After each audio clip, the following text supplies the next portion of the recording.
Alain Prost, a four-time world champion, a former F1 team owner, a hero in his homeland. But the question everyone wants to know the answer to is, what's your favourite type of peanut butter? Smooth.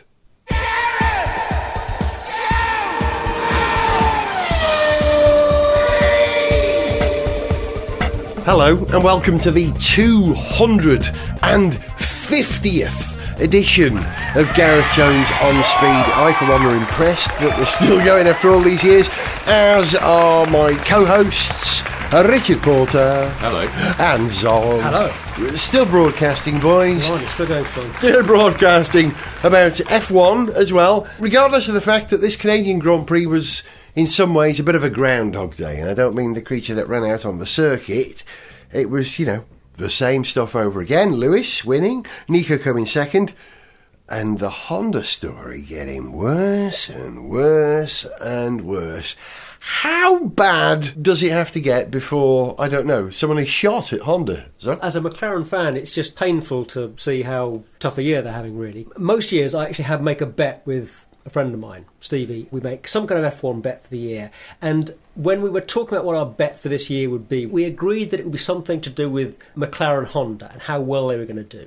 Now, we never actually managed, before the season started, to agree on exactly what it is that we were betting on. Whether it would be how high up the Constructors' Championship McLaren finished, how many points they'd score, whether they'd win a race or not, or anything like this. But I'm very glad that we didn't ever actually manage to come up with a bet on it, because I'm quite sure that there is no way that whatever we came up with would have been anything that allowed me to win the bet. I would have, confidently bet on... Unless it was a very specific bet, like I bet you that at the 7th race of the season, Fernando Alonso will appear to lose his temper a bit. And didn't he, Richard? Cack the car is. Well, to the point, like a drunkard on the radio. That's what I was going to say. That was your well-observed point about he just sounded like, I never liked you. Well, Jaguar are one of the big sponsors of that team. There's Johnny Walker all over that car. If I were Alonso or Button, I would have turned to the bottle. I mean, it's shocking, isn't it? Really? It's getting worse, is my perception. They keep saying, oh no, we've found 2 seconds since the start of the season. Yeah, but other teams seem to have found 12 seconds, and they finished the race. I think this says a lot about how hard it is to make car to the current regulations, how hard it is to come in and build a power unit to those regulations, integrate that with a chassis and make the whole thing work.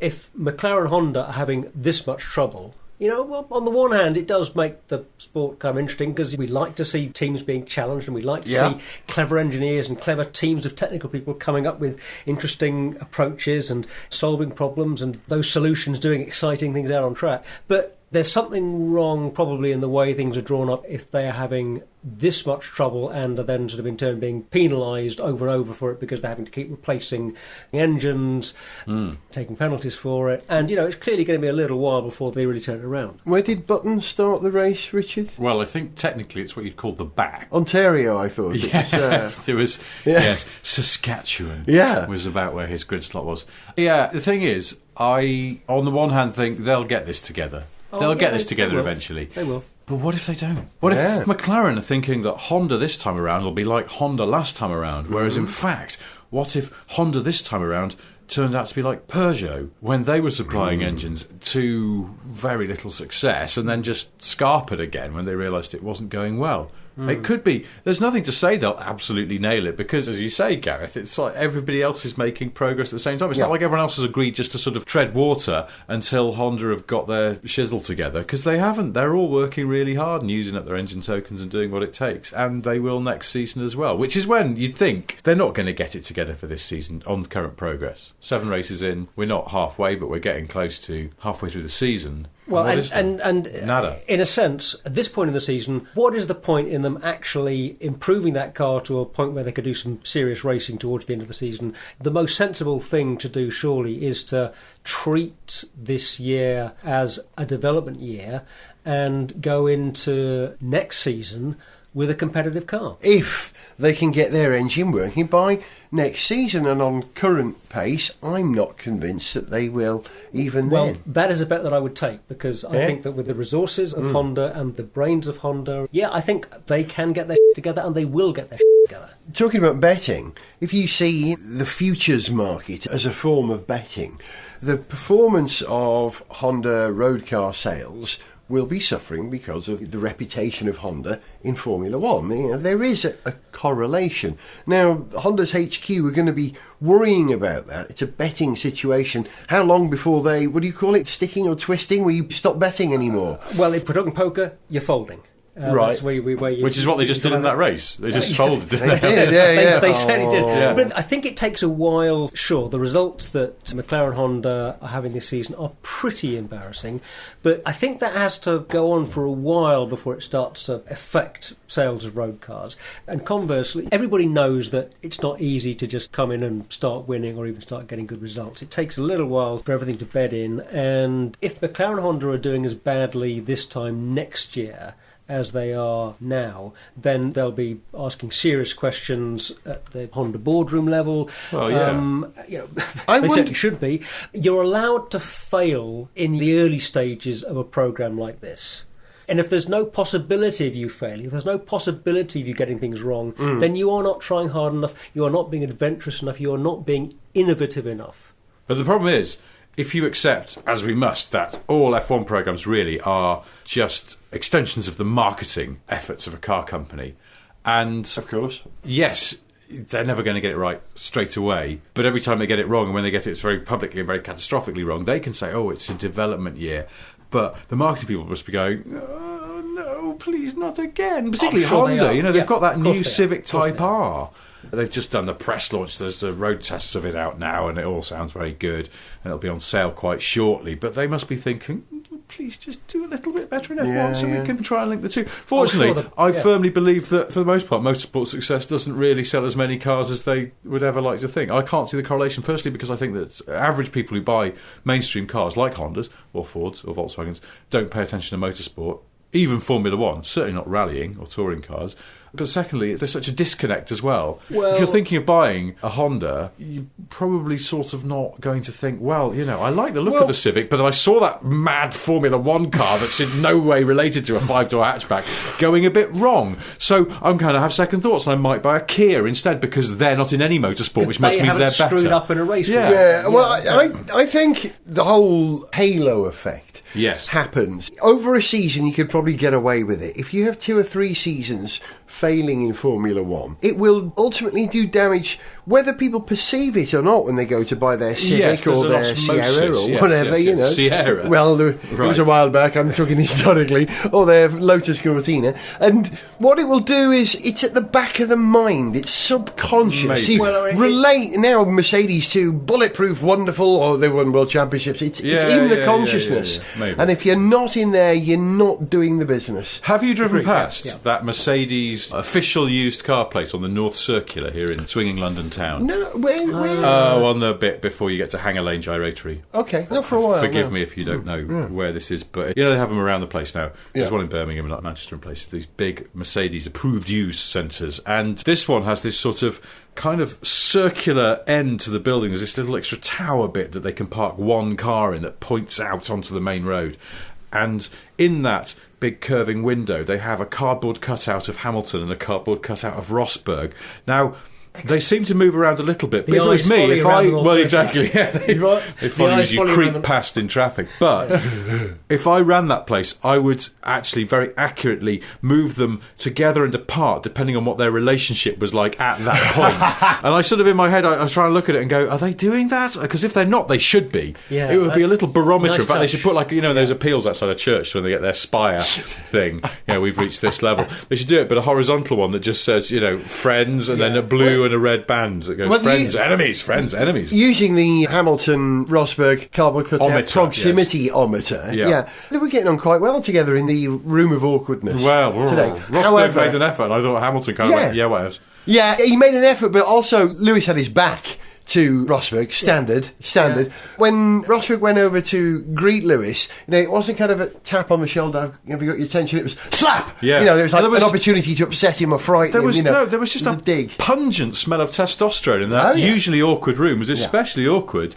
after the Canadian Grand Prix between Rosberg inexplicably did a rubbish punch against the camera lens of the handheld camera in the room that for no apparent reason. I've never seen anyone do that before. And then the incident that you mentioned, and then as well the engineer who came into the room, and Hamilton gave him a sort of overly aggressive man hug, and it was all a bit which took him slightly by surprise. Just needs to calm down. It's always fascinating seeing the way the drivers interact in that space, and almost always have that standoffishness between the teammates. Yeah, I think actually Lewis was, if anything, a little bit more relaxed than we've seen him in a lot of the time post-race, because the order's restored, he's back, he's had another, completely dominant win, everything is as it should be, and so you get the sense that he's happy again, and he can be a bit standoffish, but there's not really any... he's not having to put much effort into that standoffishness. It's just kind of flowing naturally from the order of things. But I don't know. Maybe it would make things more interesting if they did engage in actual physical combat in that room. Or some conversation. A standoff nice. through the medium of street dance. Either way, or mime. It's either that, or they need to give them all a nice chamomile tea and a hot water bottle. Calm them. One or the other.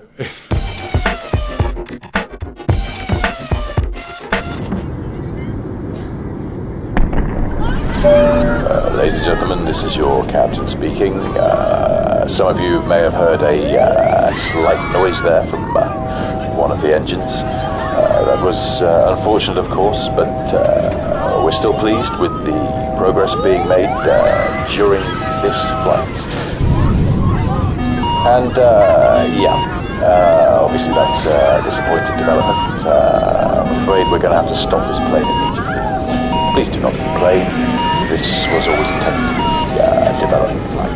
Thank you for flying McLaren Honda. Central! With Gareth Jones on speed! I like the Canadian Grand Prix, but I don't like the Canadian Grand Prix as much as when I was able to watch it at Le Mans. Because when you go to the Le Mans 24 hours, that Sunday evening after the race, it's a sort of a come-down period. The race is over, and because you've been up for 24 hours, the period of come-down after the race needs to be extended, and the best way to do that is to watch a little bitty 2-hour Formula 1 race. And I remember we watched Canadian Grand Prix many times on the Sunday at Le Mans. Yes, great way to wrap things up. Actually, I think the first time I ever went to Le Mans, the race that evening was the US Grand Prix, the infamous one where everyone peeled off and didn't do it because of the tyres. The 6 cars. Yes. Whenever that was. It was it was some time ago in America. 1807. That was it. That was it. I remember it well. But since Le Mans has become part of the FIA World Championship, they don't have 2 FIA sanctioned races on the same day. It means that we don't have that anymore. But we still have Le Mans. Oh, yes. We still have Le Mans. Are you going? We're going. How are you going, Zog? I'm going to be driving down on the Thursday. Not with me, though. No, well, because you weren't too sure of your availability, so I had to go ahead and make arrangements. So I'm driving down with Stevie on Thursday. That's not Stevie Nicks from... Stevie Wonder. Actually, I'm not quite sure. Are you showing the driving? I'm hoping that Stevie Nicks will be turning up. Imagine but that. Failing Stevie well, Nicks, no, hang on a minute. Be, because I shared a hotel room with Stevie Nicks once, and when I came back, the room was all on fire. I mean, it was just ridiculous. She set fire to all your cocaine. Terrible woman. Anyway, but, you're going in your Porsche. You come back to the hotel room and she's just there bent over with a straw where the sun don't shine. Other rumours are available. Yes, thank you. Glad we clarified that one.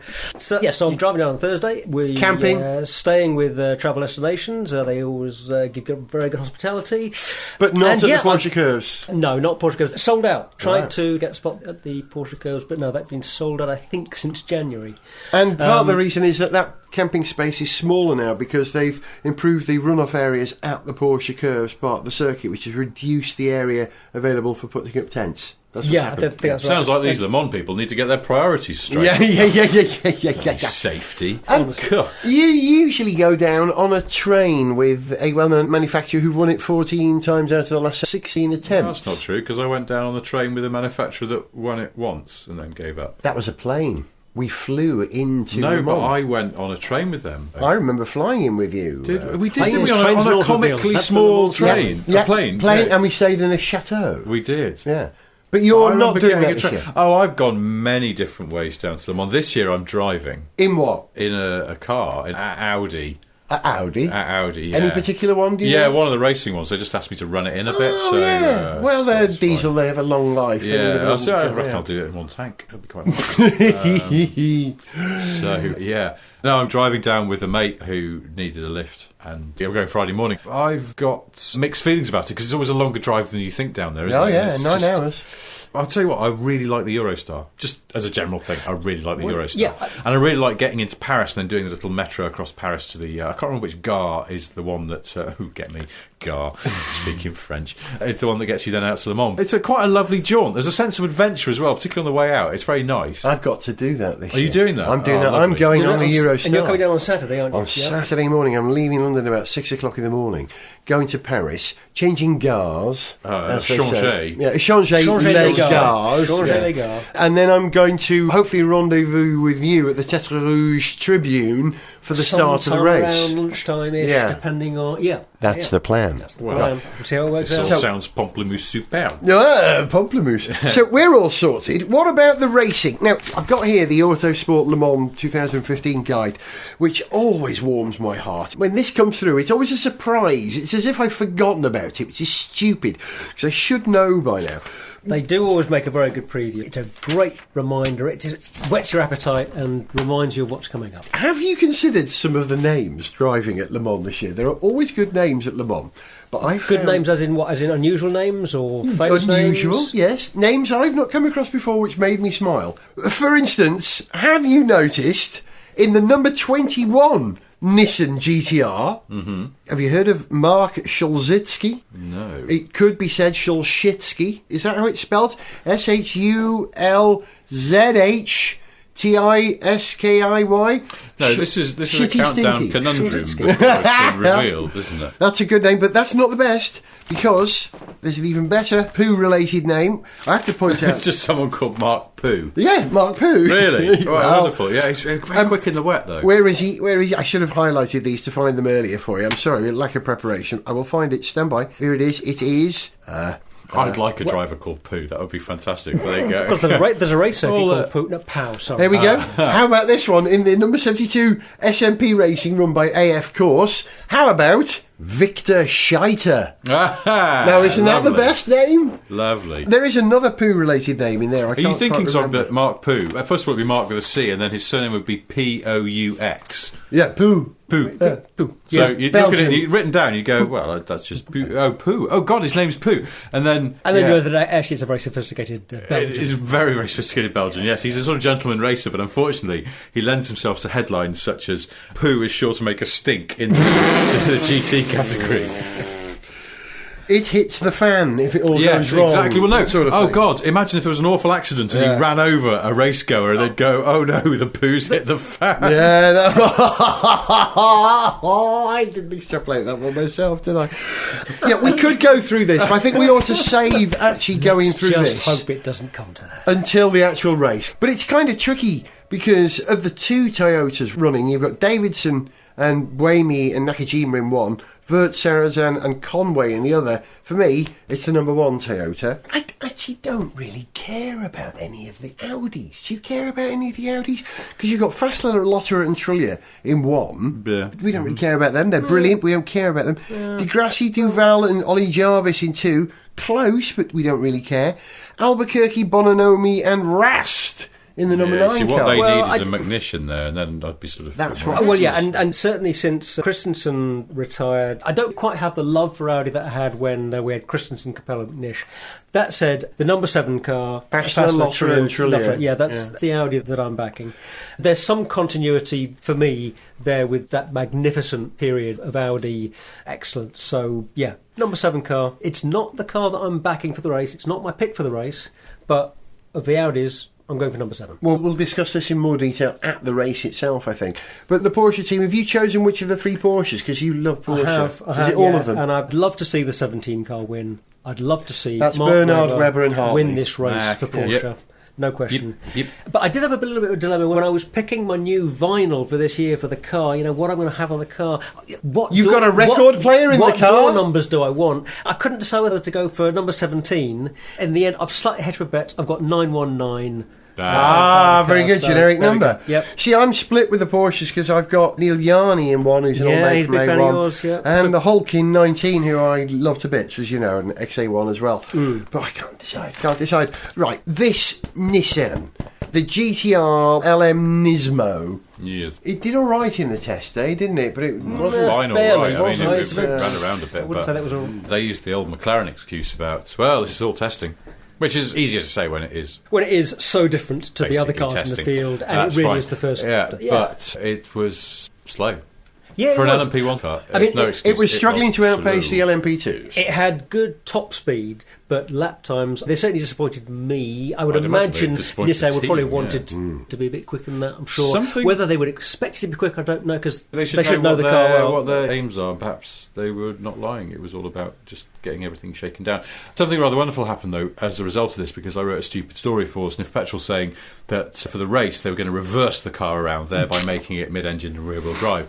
Stole a joke we were making on this show a while ago, deliberately getting Ben Bulby's name wrong and calling him Ben Bulbous and stuff. Billy Bullbag. I did that in the story, and then got a tweet from the official Nismo racing team Twitter account saying how much they enjoyed the story, and Ben Bulbous enjoyed it particularly, and a photo of actual Ben Bulbous sitting at a laptop laughing. Fantastic. And I just made my week. I thought, Well how done- wonderful, and well done how to good Nissan that for even when presumably they've having got sense quite of a lot of humour. stuff to worry about, they took the time to do that and saw to the have a funny giggle at side. a silly website. Yeah. good, Is bless that them, yeah, car good running any energy recovery at all at this point? I believe it is. It's running the 2 megajoule system, aren't they? Well, Yeah, they're but they- nominated in the 2 megajoule system class, but is that system actually working on the car at the moment? This is where I think their speed deficit has come from. They haven't got that. I could be wrong, Well, and I hope they get it working for the race. Or if it is working, I hope it's working better for them. I thought thought they the knocked it back. I thought they were knocking it back so they weren't running. to Yeah, the because I think the original concept was that they would have 2 independent energy recovery systems, one working on the front axle, one on the rear axle.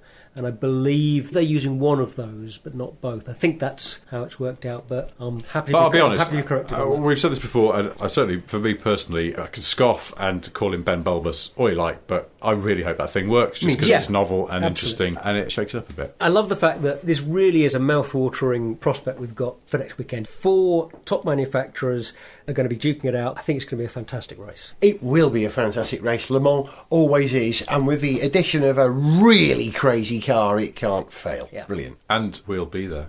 We've established that, haven't Oh, we? yeah, We're we may recording a eventually show. get it. We're gonna be We'll be making a show. Yeah. I'll be in such an enormous ivory tower of free With some unicorns and nibbles ponies. You'll be in a things and jacuzzi stuff like full that. of champagne. No, I'll tell you what, I'm celebrating we're gonna though, be because I baking managed in to the get sun. I managed to get my media pass out of the ACO, which ranks on the level of difficulty just below achieving sainthood during your natural life, and just above getting blood out of a stone. It's pretty Hey, tricky. And if a yeah. crook like I Monica shouldn't Razor say can anything do because it, they'll I'm sure take you it can off me manage it. again. But anyway, so I can move freely around, not just in the ivory tower of stuff, but I can move around and get through the pits and come out into the real world. And Well, see people. Richard, I will wave. And then get back in again, which is the main point, to go and have a shower. I will wave at you from the latrine that I will be sleeping in.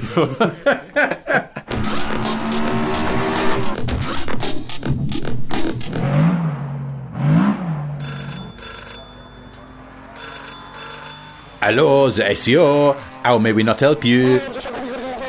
Yes? Yes, we have plenty. Well, no, I would define plenty as there is enough for all the drivers. Yes, I appreciate some drivers may want more than others, but as I say, we have plenty.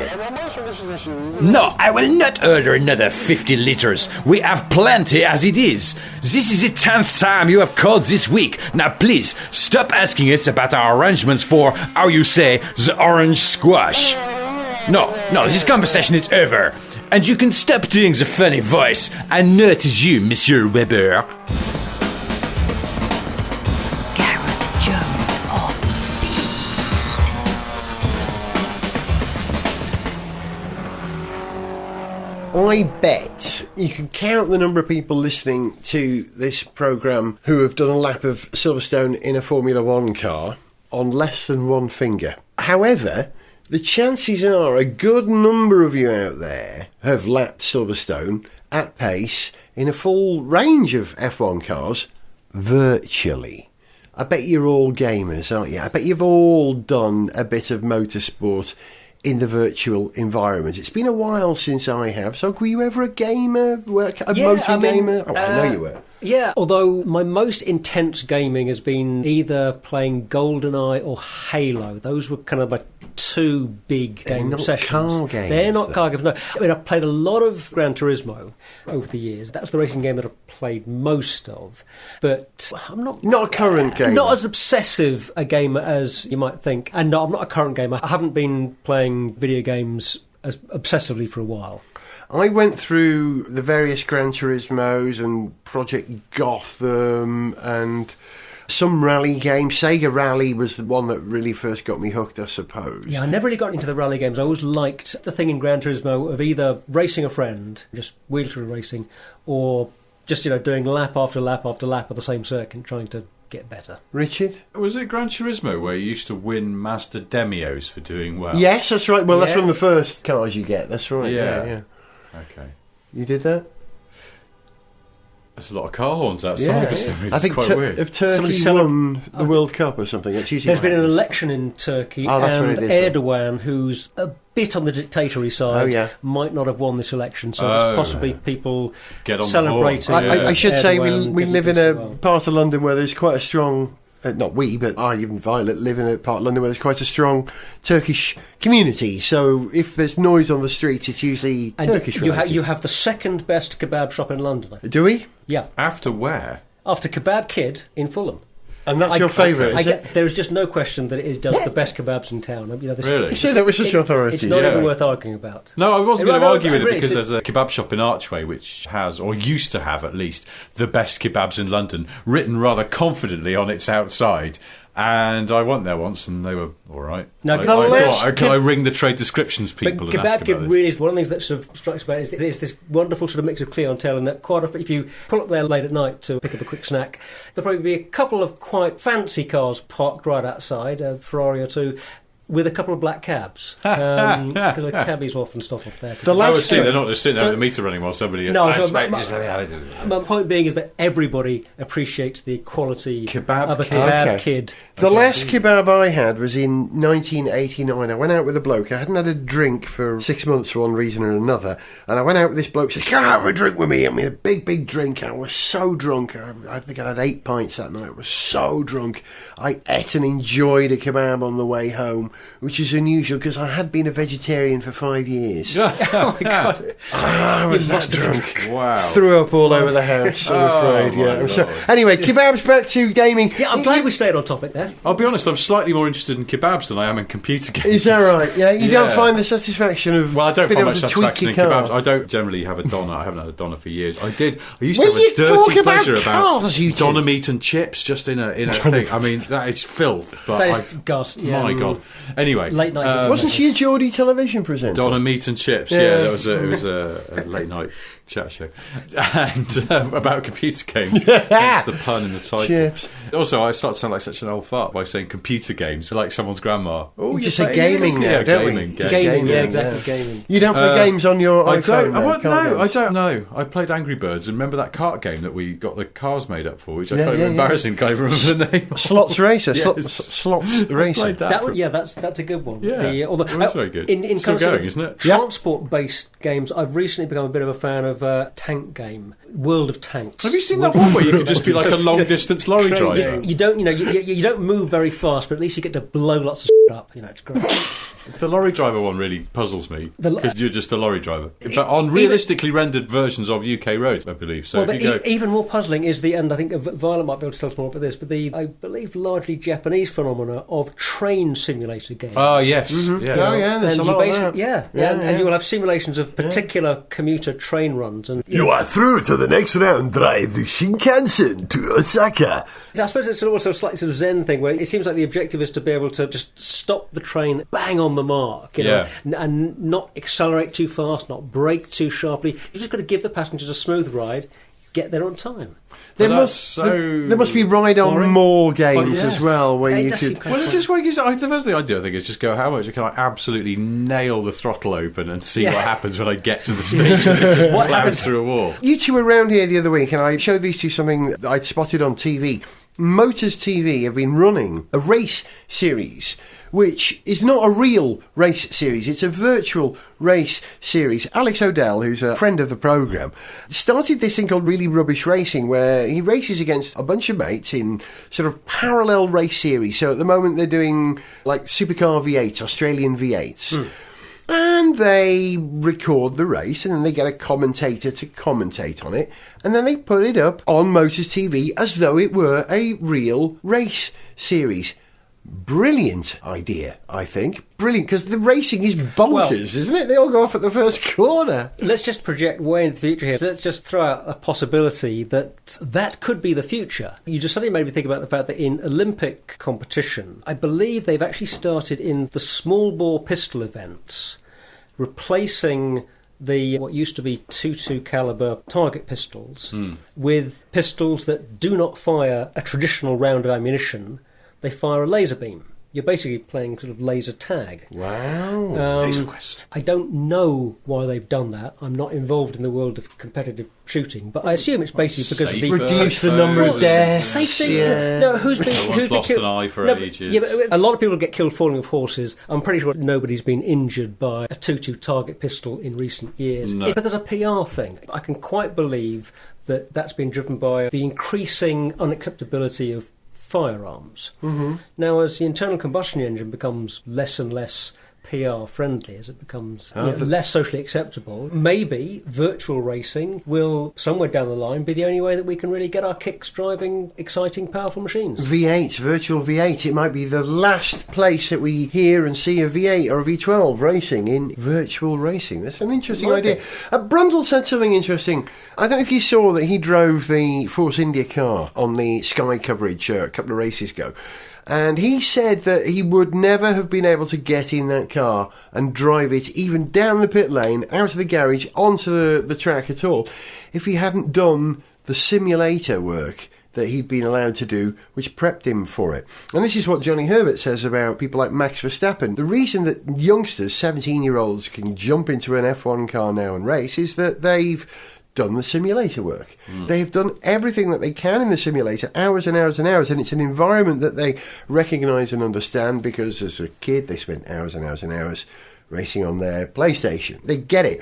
Nissan too, with the GT Academy, have actually taken kids like Jan Mardenborough, like Lucas Ordonez, and put them in their bloody Le Mans car. Some vote of confidence for gaming has been a serious route to racing now, isn't it? I haven't looked at that process well enough to know whether it's a really sort of successful way of finding and developing drivers, or whether it's a good filtering process for the early stages of finding some drivers. In other words, if you're going to pick some young drivers to get onto your racing program and to develop as race drivers, some kind of selection process based on picking people that are really good at video games, it may not be a completely reliable predictor of how good they're going to be in a racing car, but it's at least going to pick people who've got good reactions and have some kind of feel for the dynamics of how a thing is going to go around a track, who are, they'll know their way around the circuit. They will have learned the circuit. That's one as of the well. things I don't like about car racing games generally. It's not that I've done a lot of car racing, but it's just that I find that there is that sort of lack of feedback, and even the sort of force feedback wheels and stuff like that. It's not realistic, is it? Because one of the greatest things you can feel in the way a car's behaving is just through your arse and through G-forces and stuff like that, which you're denied in just playing a PlayStation game or something like that. I'm sure you do get it in a simulator in a F1 team. Sitting on a joystick? Only once. You say that because I always feel when I'm playing a driving game, I always felt when I was playing Gran Turismo, for example, that in a way it was actually harder doing the simulation that would have been driving that car on an actual track, because you don't have that immediate physical feedback and you're having to sort of interpret what's happening to this virtual object purely through what you're seeing rather than what you're seeing and what you're feeling and what you're hearing. Whereas driving a train on a computer, that's fine. Easy peasy. Just keep it all smooth. It's fine. The computer game I used to like. I keep saying computer game. Sorry, kids. You can say computer game. But the last driving game that I really got into and lost days on end, which is another reason why I don't play games, because I don't have days on end to just lose, which is what happens, isn't it? The one where just a whole week's disappeared was Colin McRae Rally on PlayStation years ago. I used to love that. And I used to love the training bit of that as well, where you just get bored and you just start ploughing through the cones trying to aim for Colin's porter cabin on the edge of the training ground. God rest his soul, but then his pre-recorded voice would come in and go, "Stop messing about." Well remembered. It's been a while since I thought about that one. Staying in the virtual environment, we're going to play out with a tune. Let me say goodbye from these two first. Goodbye, Zog. Goodbye. Goodbye, Richard. Goodbye. See you at Le Mans. We're going to play out with a tune from Fake Bit Polytechnic. Yes, it's not me for once. It's a real, actual band. You'll know one half of this band, Dave Green. You've probably read his work in The Guardian. The other half of the band is Dave Pape. And they play interesting instruments. It's a bit of a chip tune. Dave Pape plays the guitar as well as doing some vocals. He also plays the Wiimote on this, whereas Dave Green plays a Wii guitar and a laptop and does the vocals and wrote the lyrics with Dave Pape. They are Fake Bit Polytechnic, and this is Drive to the Horizon.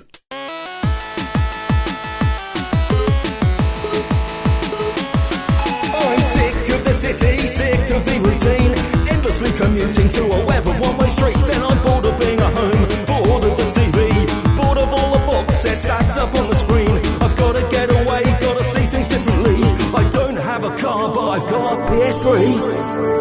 So I'm driving right to the horizon, driving through the night in a bunch of racing games. I'm driving, eating up the miles in cars I can't afford, the speeds I can't maintain. There's no cameras, no roadworks, no sirens, no alarms. It's all fun on the virtual autobahn.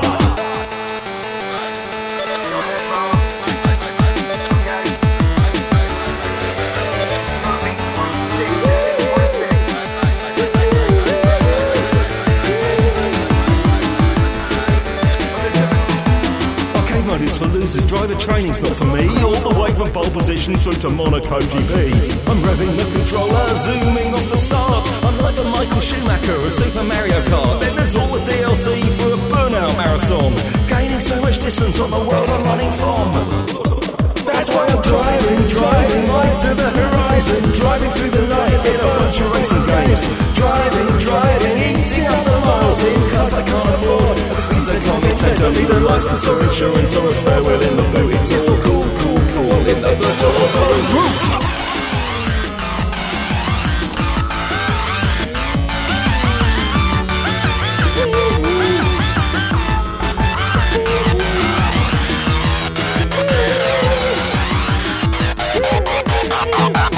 And now the sun's coming up and the action's winding down.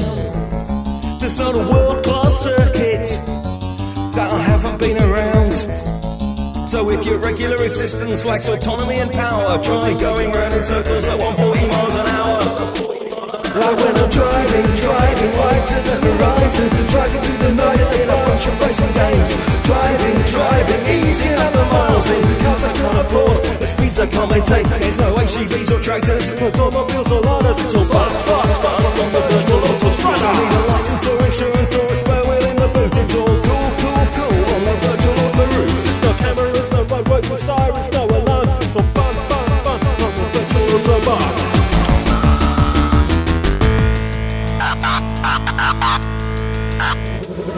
To send us an email, see pictures, get song lyrics, join our Facebook fan site, follow us on Twitter, or to find out about sponsorship opportunities, go to garethjones.tv. Gareth Jones on Speed is made in London by Whiz Bang. Gareth Jones!